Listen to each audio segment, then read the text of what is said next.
Hello, my name's Donna, and I'm going to do my research presentation on ADHD treatment for adolescents. I chose this mainly because my son, who is 10, has ADHD, pretty severe with a couple other anxiety and depression issues, which you'll learn further in the slide that kind of goes along with ADHD. So what is ADHD? ADHD is a chronic neurological disorder that tends to be hereditary and more likely is diagnosed in boys than it is for girls. Granted, every child has symptoms of ADHD, but it's a few factors that cause it more in these children, which cause them to have a little bit more struggle in their daily living than anybody else. ADHD. There are three kinds of ADHD. There are hyperactivity ADHD, inattentive ADHD, and then, of courst, there's the combination kind where they suffer from the inattentive and the hyperactive activity disorder. The inattentive ADHD is more of a child who can sit still and they can stare at something, but they can't really focus and remember what they're staring on. They have no problem sitting still and being calm, but remembering and focusing on key topics in life, especially in schoolwork, is pretty hard for them. The hyperactivity disorder, they're very, very smart, but to actually take that 5 minutes to sit down and learn is really hard for them because they're very fidgety and very impulsive. They don't think before they speak. And then, of course, there's the combination kind. That is the kind that my son has.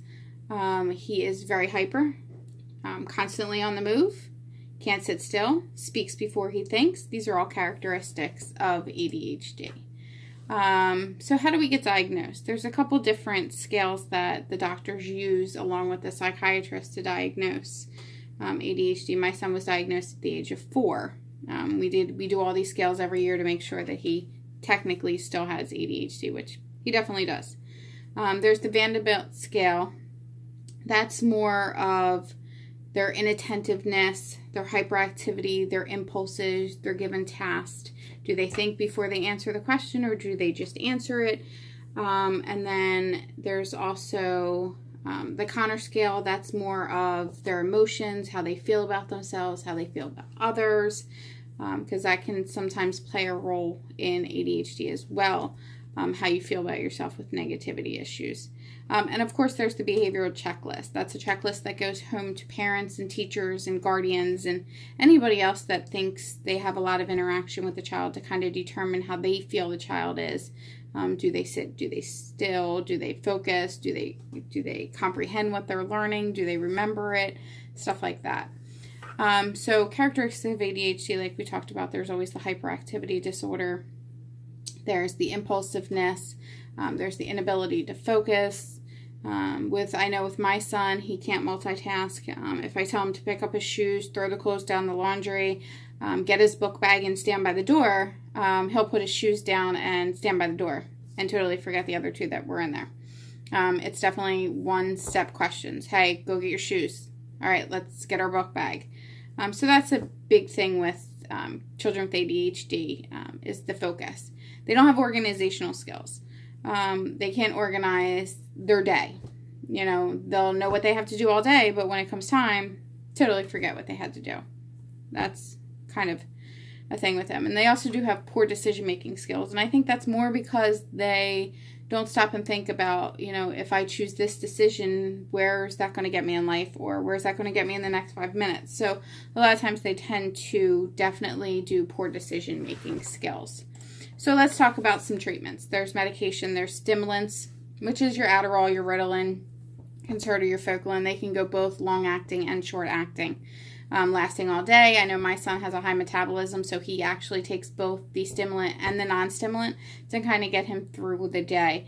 There's also your vitamins and your minerals, your fish oil, your multivitamin, your iron, your magnesium, and your zinc. A lot of times they say if those levels are low, your attentivity and your hyperactivity can increase, so you want to make sure that your child's taking those to kind of keep them up. Therapy is a big, huge thing.